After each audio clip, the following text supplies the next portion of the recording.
Our girls, I thought they gave everything they had.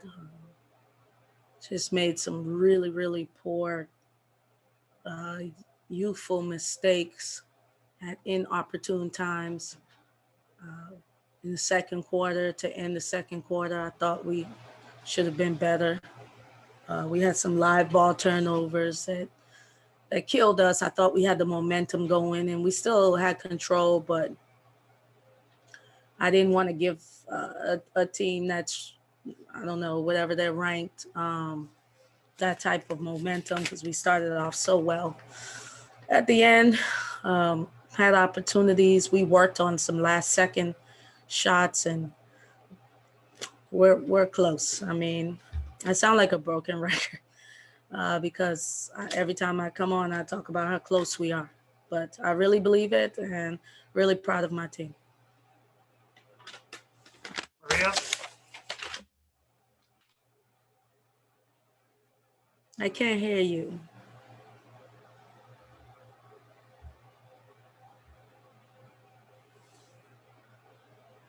She's muted.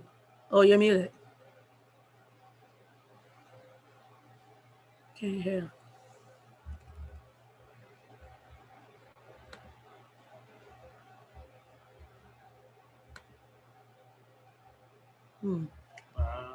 Huh? Is it sorry, I don't know what I did, but Coach, I've been telling everyone that would listen that this Ole Miss team can compete with anybody. I know you said you were frustrated, but do you feel like you guys are going to turn the corner in the SEC this season? Yeah, absolutely. I feel like we have already. Every time we step out on the floor, you know, I thought tonight was the first time since probably COVID, our pause, that I saw my team. Like, I saw the group of girls that, you know, I just love. They were connected. They had each other's backs. The energy in the huddles was superb. Even in moments when they wanted to break, they just stuck together. And I mean, I think, listen, I tell anybody who wants to hear, I'm with you, Maria. I tell them all the time. I said, we're the best 1-in-5 team, 1-in-6 team in the country.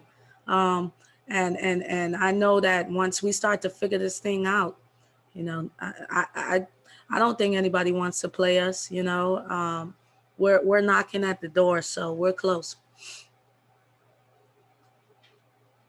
David? Hey, Coach. Snead came through with 13 tonight. What went into your decision to give her her first career start tonight? Tyre's twisted ankle. So Tyre twisted her ankle last game and did not practice. And so gave Snead the opportunity, which I knew she would be ready for. She's so young and so talented. Took some big shots. A couple of those things rolled in and out. Really excited about her growth. So. Wasn't a win, but what does a game like this do to go with what you said at the beginning of the year was kind of your proof of concept season? I mean, Stevie Wonder can see that our team is new and improved. We're just super young, and I'm not giving an excuse. That's just our reality, you know. And the only way we can grow is by playing games like this, you know. And then when you're young and you play games like this, you'll end up figuring it out. Hopefully, we don't have any more pauses, and we keep growing, and then we figure it out and we grow up. So yes, as far as proof of concept, you know, last year we came in here just hoping and wishing and praying we didn't lose by 60 like we did at our place. And we kept it to 11. I really thought we could win the game. Our players thought we could win the game. And I think anytime we step on the floor, we can win with this team. Thanks, Joe. Thanks, David. Courtney? Hi, Coach. A lot of your games so far in SEC play have really all just come down to the wire and been super, super close at the end. I know that has to be so frustrating for you. How often are you kind of talking to your team about finishing through these games every week? Tons. You know, I was taught at a young age that you losing close games is coaching. So these games wear hard on me, just because I feel like if the game is close, then there's something I got to do to be able to figure out how to help my players get the win. Thought we had a lot of opportunities tonight. Uh, I thought we took a step forward. This one felt different, Courtney. You know, when we lost versus LSU, close. I knew we weren't quite ready yet. We had just come out of the pause, no practice, 8 players, and then we go to Mississippi State. We play our hearts out. Uh, Two of the players that I wanted to take big shots took big shots, but tonight I felt like we put it all together, and it was a collective energy, and contribution, and we have to figure out just one or two things. It's Courtney, it's one or two things. If we get better at, we will, these close losses will turn into wins. And I want it for our players. I think, you know, they deserve to experience it. Not that, you know, Tennessee didn't. But my team, we're knocking, and we're just going to stay resilient. And that's my job, keeping them uplifted and ready to fight every time we step out on the floor.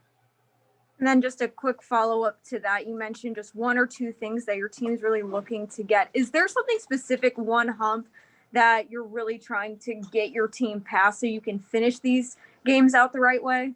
Yeah, turnovers, live ball turnovers.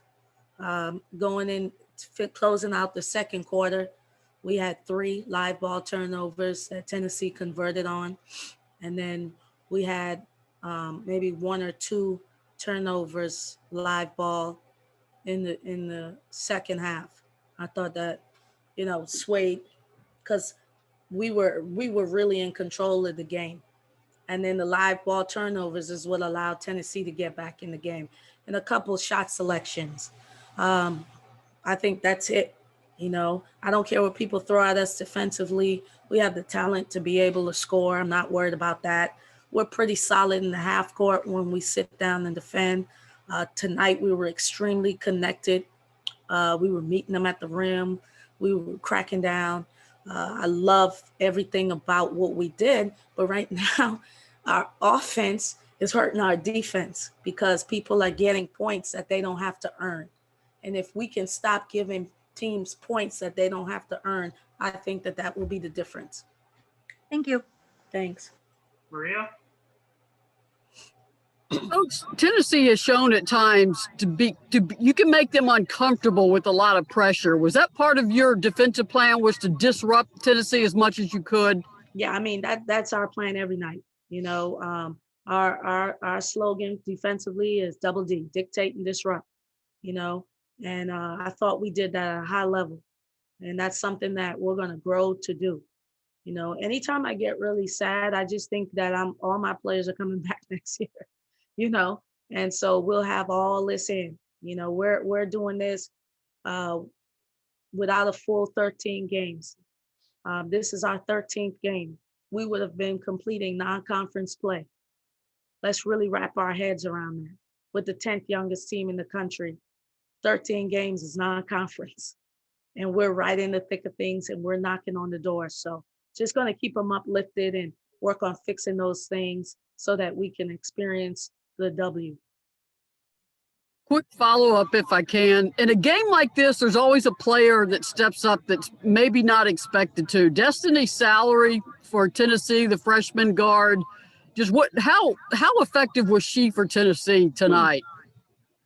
I love Destiny. You know, we recruited her. She's from up the road, and so I thought she did some good things for them as far as energy is concerned. I know it didn't show up on the stat sheet as much, but again, I don't want to take anything from their performance because obviously they're very talented. I just thought that we lost the game.